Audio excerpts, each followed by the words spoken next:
Yorme, maraming nag-comment ngayon sa social media. Balikan natin ng konti yung politika. Sure. One, medyo bumalimbing na daw kayo dahil dati bumabanat kayo kay Marcos. Ngayon, tila parang pinopromote daw ninyo.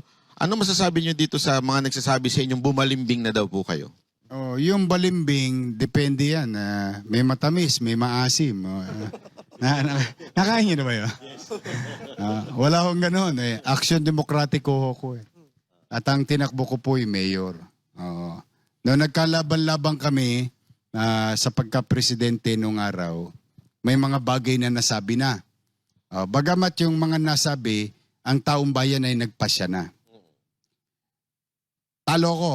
Olats. No? 31 million voted for him. Now, if you really believe in democracy, you recognize 31 million.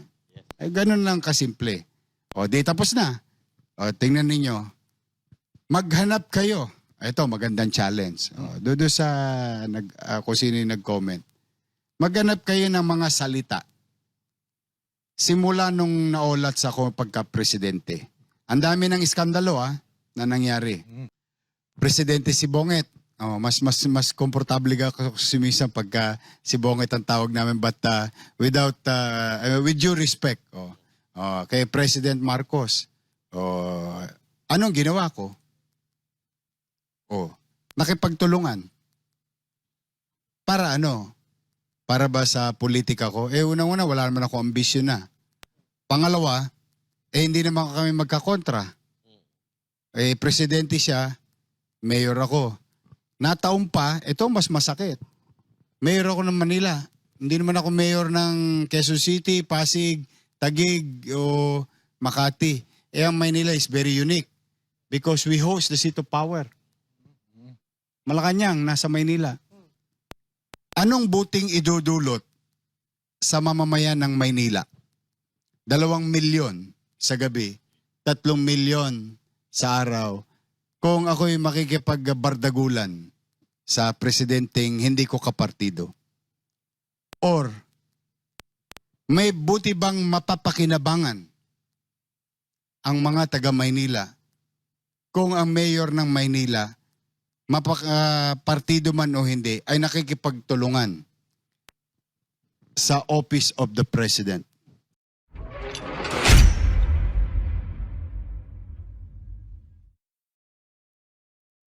The national government came up with ayuda, yung 5,000 sa ating mga driver through the Office of the President. Then ito, nilaunch natin isang araw, yung bigas, biyayang bigas para sa Maynila. Ito naman ay nanggaling sa Office of the President Ferdinand Bongbong Marcos. Ibinigay sa amin ito 2 months ago. Ang tawag sa pondo na yan, LGSF. Local Government Support Fund. Na kung saan ang inatasan sa amin ni Pangulo ay yung bumili ng bigas sa magsasaka, lokal, at ibigay yung bigas 10 kilo bawat pamilya for the next 6 months. Every other month. So tatakbo tong programang tong bigas, yung 10 kilong bigas sa Maynila. At hindi lang sa Maynila. I think it's gonna happen in the entire country, especially Metro Manila. Kasi we were there together sa office ni Executive Secretary Ralph Recto ng pinatawag kaming Metro Manila. Kaya lamang kasi kami, talagang binilisan lang namin na kung po pwede, maibigay na mano pa, no, natapat sa krisis.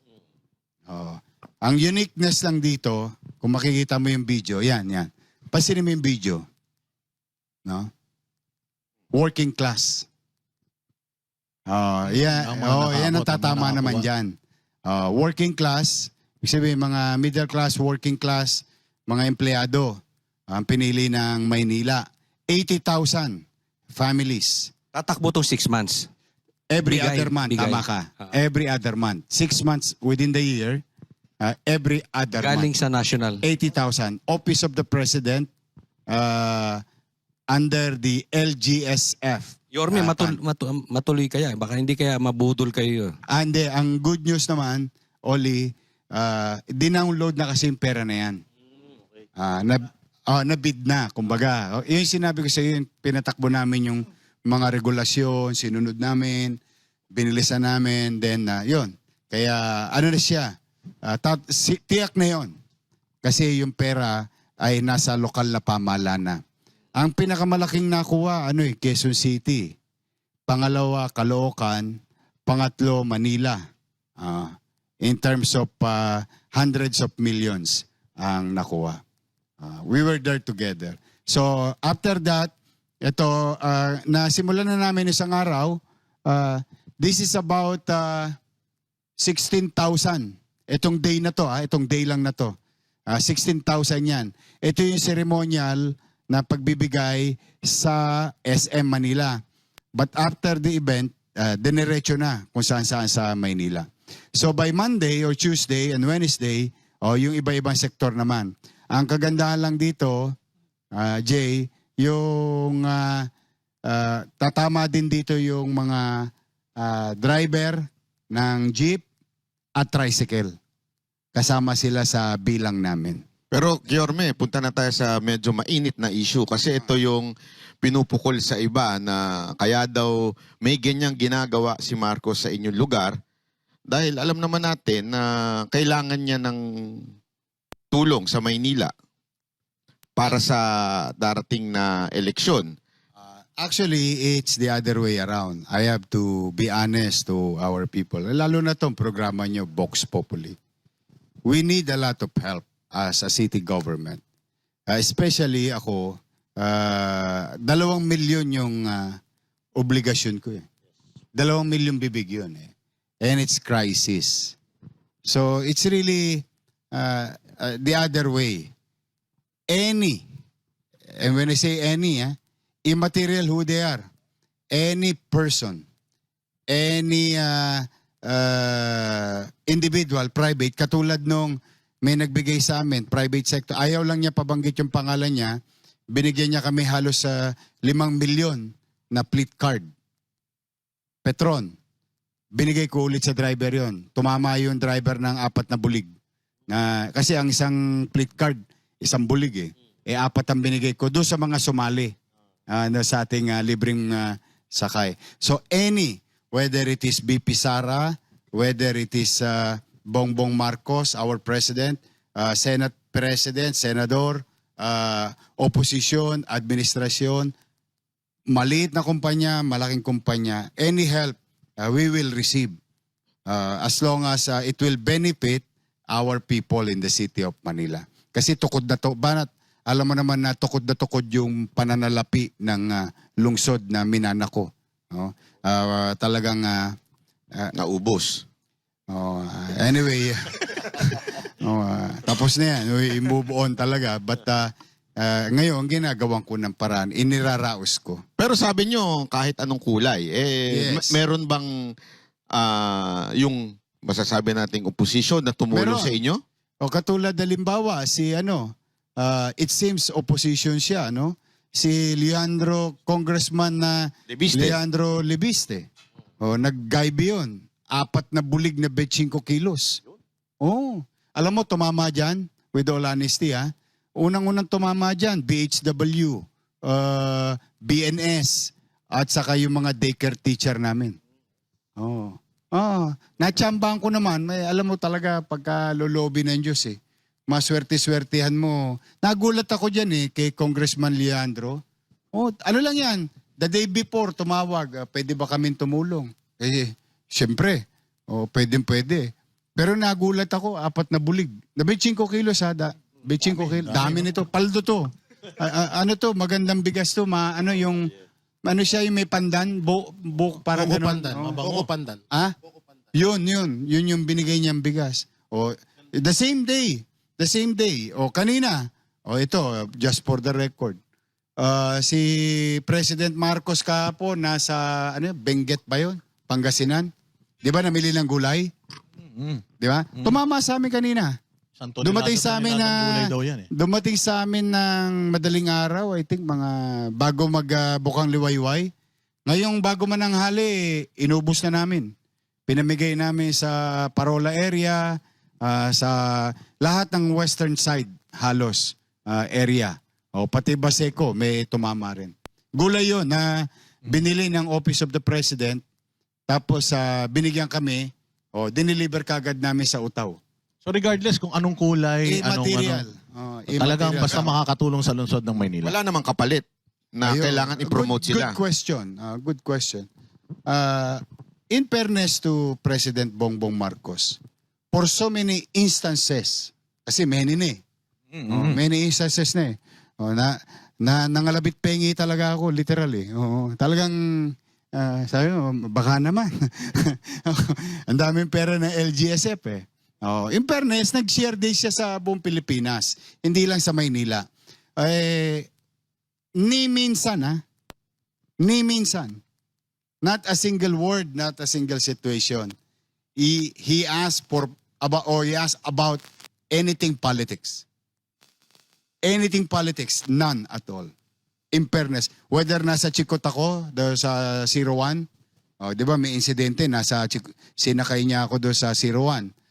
May insidente, nandun ako sa tapat ng Malacanang, yung bahay niya. Meron naman insidente, nasa Malacanang itself. Wala namang kayo nakita doon. Wala naman. Wala. Ilog. Ilog. Yorme, Maleta, wala naman maleta. Meron maletang pagkain kasi may catering. Pero ano yun? Ano tawag yun? Yung chiller. Chiller. Mas malaki yun. Yorme, Chiller. pag yung mga nagbibigay sa inyo, sabi nyo na private, hindi ba to nanliligaw ba sa inyo na parang, ayun nga, yung may hinihing kapalit o may iba pa silang gusto? O Wala. bakit- In fact, bago ako pumunta rito, I just received a text message. Share ko sa inyo mamaya, pagkayari. Merong isang organisasyon magdo-donate ng 2 milyon. May isang tao din nag-donate ng 1 million pesos. Mano ba, ayaw naman nilang magpakilala. Kasi nga baka mahinga ng iba. Paborito nila yung Sabi ni Maynila. Yorme, isi-share daw. Alin? Hindi ko nga alam kung yung text o yung isi-share 2 ko yung milyon. text. Text. Akala ko yung 2 milyon. Saka, hindi masyadong kasya sa maleta yun. Maliit yun eh. Share ko yung text. Natutuwa lang ako. It's a good question, no? And good observation. Ang tendency kasi, tama naman Banat, no? Baka humingi ng kapalit. Whether politika or... kilala naman nila ako. Welcome tumulong. Tapos ako, hindi naman matigas ang leeg ko. Nililingon ko naman, ikaw, taga-Tondo ka. Alam mo yung ugali natin pare-pareho, di ba? Hindi tayo matigas ang leeg. Lumilingon tayo sa mga taong tumulong sa atin. Kaya lamang, may hangganan ang lahat. Hindi naman na ipagpapariwara mo yung kapakanan ng taong bayan. Mali naman yun. Pero wala pang kung lumalapit, Yorme. Wala pang lumalapit na mayroong mga political agenda, personal agenda. Wala kasi publicly nag-announce ako. Tiklop na lamesa ko eh. Pang Maynila na lang ako. Kumbaga, there is no point to approach me for some national office or as national candidate, no. Pero Yorme, Pantukod na ako. Todits na lang ako sa Manila. Diyan papasok, Yorme, yung yung anti-EPAL bill. Sabi kasi nila, pag kami mga ganyang bigayan, dapat walang mga politiko na nagpapakita. So, masasabi ba nila o pwede mo bang i-kumpirma sa kanila na walang pag-EPAL dito sa mga pagbibigay ng ayudahan o ganyang mga bigas na ano nandun naman, meron tayong mga ginagawa na hindi naman natin pwede ipagsinungaling. Halimbawa, ceremonial. Yung ceremonial, alam ba, malaki yung programa, di ba? Let's just say, katulad itong bigayang bigas. That is 80,000 people. Yung ceremonial lang namin sa SM, isang bulig lang yun eh. 1,000 tao lang yun eh. But it just wanted to convey the message that this time around, it's the taxpayer who's going to benefit from this. Kumbaga, symbolic. Yung ginagawa ni President Marcos at saka ako at saka si Vice Mayor, this is just a ceremonial. It's an inspiration and a message that, uy, kayo na susunod. O ano na kayo? O, ito na, nilatag na. Other than that, wala na kayo nakikitang, pag yun, in-implement namin, 16,000. Doon sa 16,000 ko, ito, kulang isang bulig. 15,000, di ko nakita nung araw na yun. Sino bumili nung bigas nun? Local government. Local Manila government. na. Pat makikita mo rin, Office of the President, City of Manila. Yorme, marami nag-comment ngayon sa social media. Balikan natin ng konti yung politika. One, medyo bumalimbing na daw kayo dahil dati bumabanat kayo kay Marcos. Ngayon, tila parang pinopromote daw ninyo. Ano masasabi nyo dito sa mga nagsasabi sa inyong bumalimbing na daw po kayo? Yung balimbing, depende yan. May matamis, may maasim. Nakain nyo na ba yun? Wala akong ganun. Action Demokratiko ako. At ang tinakbo ko po yung mayor. Noong nagkalaban-laban kami sa pagka-presidente nung araw, may mga bagay na nasabi na. Bagamat yung mga nasabi, ang taong bayan ay nagpasya na. Talo ko, Olats, no? 31 million voted for him. Now, if you really believe in democracy, you recognize 31 million. Ganun lang kasimple. Di tapos na. Tingnan ninyo. Maghanap kayo. Ito, magandang challenge. Doon sa kung sino yung nag-comment. Maghanap kayo ng mga salita. Simula nung naolats ako pagka-presidente. Ang dami ng iskandalo na nangyari. Ano yun? Yung issue ng sibuyas, asukal. Naalala niyo yun? Yung mga unang... asukal asukal, sibuyas, lahat. Anything. Mga ano. Alam mo, 5-5 dinut-dut sa akin sa mikropono. I never made comment. Why? Ginagalang ko yung 31 million na mamamayan bumoto kay President Bongbong Marcos. Siya binoto demokrasya yun tapos na ako. Wala kayo narinig. Mangyari ba? Naalala niyo yung kwento sa Maynila, nagsigawan ng tao, bumalik ka na. So I listen to, salamat naman. 65% of the people of Manila voted in our favor. Ayun. Mayor na ako. Presidente si Bonget. Mas komportable ako sumisang pagka si Bonget ang tawag namin, but with due respect kay President Marcos. Anong ginawa ko?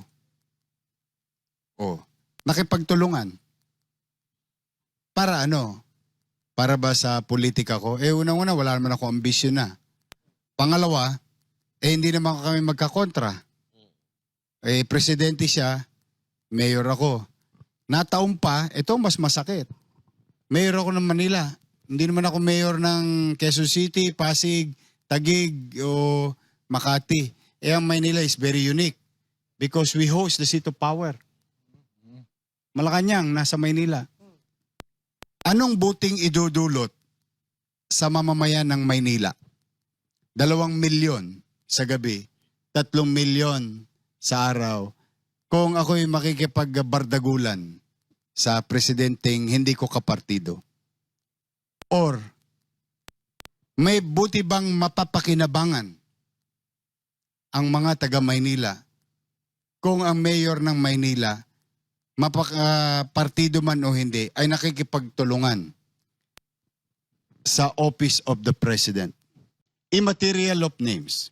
Whether, let's just say, for example, in the near future, let's just say si Sara Duterte naging presidente. Yan. Halimbawa lang, let's just ano lang tayo. Total, nagkukwentuhan lang naman tayo rito. Pero gusto nyo ba siyang maging presidente? Naging presidente si Sara. Let's just say, salamat sa Diyos, binoto ulit ako ng mga taga-Maynila as mayor. Hindi kami magkapartido. Remember, presidente ako ng Action Demokratiko. I have my own party. Makikipagbardagulan ba ako sa kanya? Most likely, hindi rin. Why? Una, binoto siya ng taong bayan. siya ang binoto ng taong bayan. Igagalang din natin yung boto ng taong bayan. Oh. Makikipagtulungan din ako sa presidente. Oh. In that future. Or let's just say, another person. Para hindi na tayo, yung two warring group lang. Let's just say, napagpasya ni Secretary John Vic na tumakbong presidente. Yan.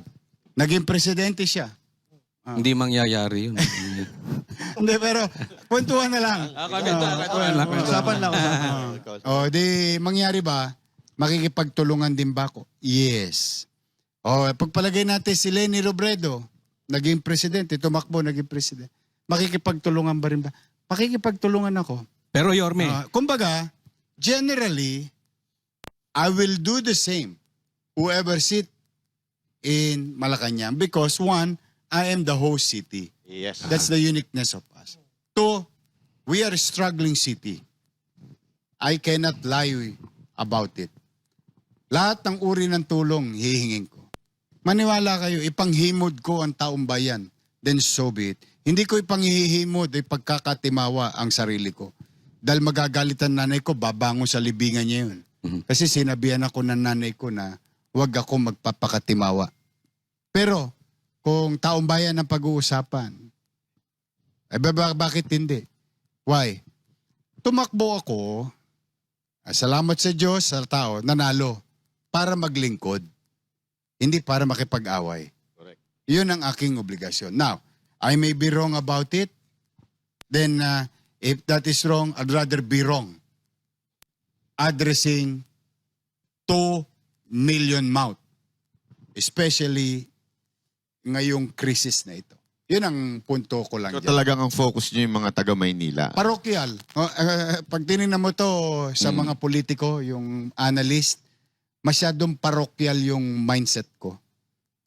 Because, wala naman akong pakialam sa kanila sa taas. Diyan na lang kayo sa ibabaw. Magsabunutan kayo dyan.